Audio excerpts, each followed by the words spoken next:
So is the fourth generation Toyota Tacoma, the new Toyota Tacoma, even really a truck anymore? Now, I'm going to date myself in this video a little bit, but do you remember what trucks used to be?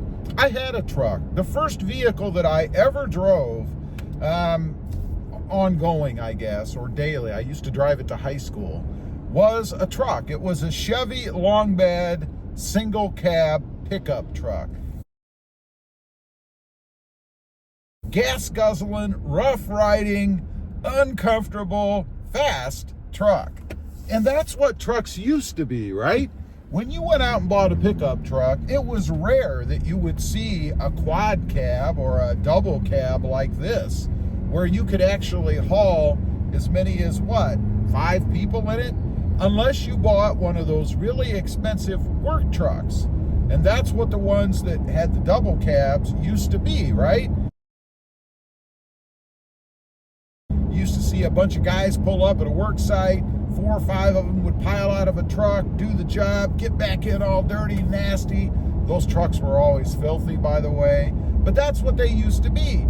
Long beds. You always used to be able to put 4x8 sheets of drywall or plywood or whatever in the back of your truck. And it made sense, right? I mean, that's what a truck's supposed to be, the ability to haul stuff, do work in. Not anymore. That's not what we have. The pickup truck, and this includes the new Toyota Tacoma, really the Toyota Tacoma and others for years, has become something else. They've really become more of a family hauler, I think. You buy a truck now, you want the 4 doors, you want, most people, not everybody, you want the 4 doors, you want to be able to take the family to Disney World or the fair or out to dinner, McDonald's, whatever. You can't do that, at least you couldn't comfortably, in the old style single cab normal pickup trucks. What used to be a normal pickup truck? What about ride quality? You know, one of the things that I always hated about that truck was it was so rough. You felt everything you went over. When you went over railroad tracks or deep divots and things, the bed and the cab would articulate, right? Everything would kind of move independently. You always got a second hit when you went over those things, and it was pretty profound, something that you definitely felt. Fuel economy, I think I used to get about, I don't know, maybe 8 miles per gallon, something like that. They were horrid, and we complain about the fuel economy that we get in our trucks today, right? Some as many as 3 or 4 times better than what we used to get back in the day. The utilitarianism of the truck, that has changed as well. You know, when I had that truck, I didn't really care what happened to it, right? You throw stuff in the bed, you don't care if it scratched the paint in the bed, if it had rust back there. That's what a bed was supposed to look like. Not anymore. No, we put liners in, spray in liners, even on top of composite plastic beds. We have a composite plastic bed, that's another thing, in the Toyota Tacoma, and we want to put a liner over it to protect it. Bed mats, gotta have bed mats. There never were bed mats back when I had that truck. You just had that scratched up, rusted, ugly looking bed. That meant that you used your truck like you're supposed to use your truck, right? Getting back to the bed itself, we have a composite plastic bed in this truck. Now, is it strong? Yes. Can you drop a cinder block from 5 feet up in the air on it and expect nothing to happen? No. You're probably gonna take a chunk out of it. You might even crack it. I've seen that happen. Nonetheless, it's not what they used to be. Now, could you do that in one of the old metal beds? You could. You'd have a dent. You certainly would chip off or scratch up the paint if you did that. You probably would break the cinder block. On these beds, there's so much cushion and give in them in the form of plastic that you're probably not going to damage that cinder block at all.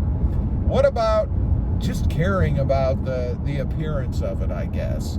You know, we spend so much money, and that's another thing, so much money on these trucks these days that if anything happens to them or they're not perfect, we complain about it.